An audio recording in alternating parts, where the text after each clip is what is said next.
पिछले 2 दिन यीशु को कहते हुए हमने सुना, इस मनुष्य से निकल जा तुम अशुद्ध आत्मा। इसका अर्थ है कि यीशु ख्रीस्त सर्वशक्तिमान ईश्वर के पुत्र हैं, अशुद्ध आत्मा पर भी अधिकार रखते हैं। आज संत मार्कुस के सुसमाचार अध्याय 5 पद संख्या 21 से 43 में यीशु ख्रीस्त 3 चंगाई प्रदान करते हैं।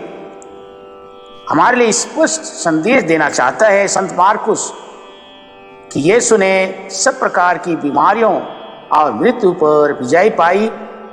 आइए हम लोग एडिमा से सुसमाचार सुनते हैं। आज का सुसमाचार संत मार्कुस अध्याय 5 पद संख्या 21 से 43। जब यीशु नाव से उस पर पहुंचे तो समुद्र तट पर उनके पास एक विशाल जनसमूह एकत्र हो गया। उस समय सभागृह का जायरुस नामक एक अधिकारी आया। यीशु को देखकर वह उनके चरणों पर गिर पड़ा और यह कहकर अनुनय विनय करने लगा, मेरी बेटी मरने पर है, आइए और उस पर हाथ रखिए, जिससे वह चंगी हो जाए और जीवित रह सके। यीशु उनके साथ चले। एक बड़ी भीड़ उनके पीछे हो ली और लोग चारों ओर से उन पर गिरे पड़ते थे। एक स्त्री 12 बरस से रक्तस्राव से पीड़ित थी। अनेक वैद्यों के इलाज के कारण उसे बहुत कष्ट सहना पड़ा था और अपना सब कुछ खर्च करने पर भी उसे कोई लाभ नहीं हुआ था, बल्कि वह और भी बीमार हो गई थी। उसने यीशु के विषय में सुना था और भीड़ में पीछे से आकर उनका कपड़ा छू लिया, क्योंकि वह मन ही मन कहती थी, यदि मैं उनका कपड़ा भर छूने पाऊं तो चंगी हो जाऊंगी। उसी क्षण उसका रक्तस्राव सूख गया और उसने अपने शरीर में अनुभव किया कि मेरा रोग दूर हो गया है। यीशु उसी समय जान गए कि उनसे शक्ति निकली है। भीड़ में मुड़कर उन्होंने पूछा, किसने मेरा कपड़ा छुआ? उनके शिष्यों ने उससे कहा, आप देखते ही हैं कि भीड़ आप पर गिरी पड़ती है, तब भी आप पूछते हैं, किसने मेरा स्पर्श किया? जिसने ऐसा किया था उसका पता लगाने के लिए यीशु ने चारों ओर दृष्टि दौड़ाई।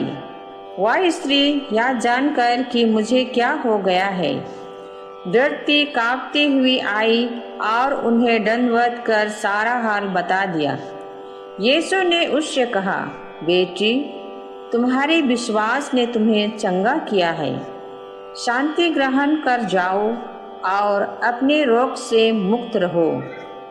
यीशु यह कह ही रहे थे कि सभागृह के अधिकारी के यहाँ से लोग आए और कहने लगे, आपकी बेटी मर गई है, अब गुरु को कष्ट देने की जरूरत क्या है? यीशु ने उनकी बात सुनकर सभागृह के अधिकारी से कहा, डरिए नहीं, बस विश्वास कीजिए। यीशु ने पेतरुस, याकूब और याकूब के भाई योहन के सिवा किसी को भी अपने साथ आने नहीं दिया। जब वे सभागृह के अधिकारी के यहाँ पहुँचे तो यीशु ने देखा कि कोलाहल मचा हुआ है और लोग विलाप कर रहे हैं। उन्होंने भीतर जाकर लोगों से कहा, यह कोलाहल, यह विलाप क्यों? लड़की मरी नहीं है, सो रही है। इस पर वे उनकी हंसी उड़ाने लगे। यीशु ने सबको बाहर निकाल दिया और वह लड़की के माता पिता और अपने साथियों के साथ उस जगह आए जहां लड़की पड़ी हुई थी। उन्होंने लड़की का हाथ पकड़कर उससे कहा, तालिथा कुम, इसका अर्थ है, ओ लड़की, मैं तुमसे कहता हूँ, उठो। लड़की उसी क्षण उठ खड़ी हुई और चलने फिरने लगी, क्योंकि वह 12 बरस की थी। लोग बड़े अचंभे में पड़ गए। यीशु ने उन्हें बहुत समझाकर आदेश दिया कि यह बात कोई न जानने पाए और कहा कि लड़की को कुछ खाने को दे दो।